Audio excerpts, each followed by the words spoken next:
This is a GCS News Break.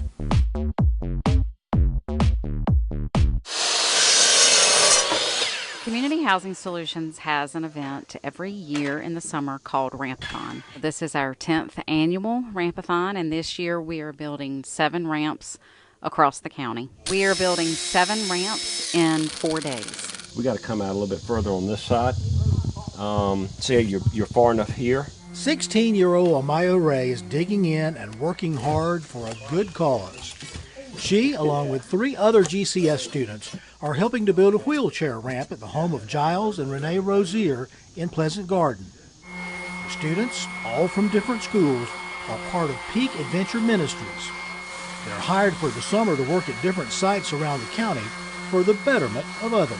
So they actually come and work for us, and that's really important. It builds self-esteem, it builds character, it builds all the good things that we're trying to see students mature into.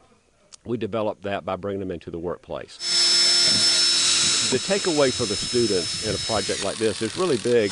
Most of them have no concept of how anything is built. They've never seen it. I was just like building a ramp. I've never done that before. And then once we got here and started building, it was actually pretty fun. Amaya, a junior at Southern Guilford High School, is now in her 3rd summer with Peak Adventure Ministries. She says she's learned a lot about building, but the best part of this project is meeting the folks who will use this ramp every day. Meeting the homeowners made me feel pretty excited and confident, and just made me think of me giving back to my community, or my elderly community, helping them get in and out of their house safely.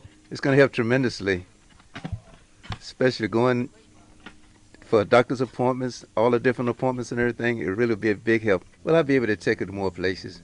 Like, she likes to shop, so she'll be able to go to the stores a little more often. In the end, Rampathon builds more than just wheelchair ramps. Our goal is building the child. We're building children. This has been a GCS News Break.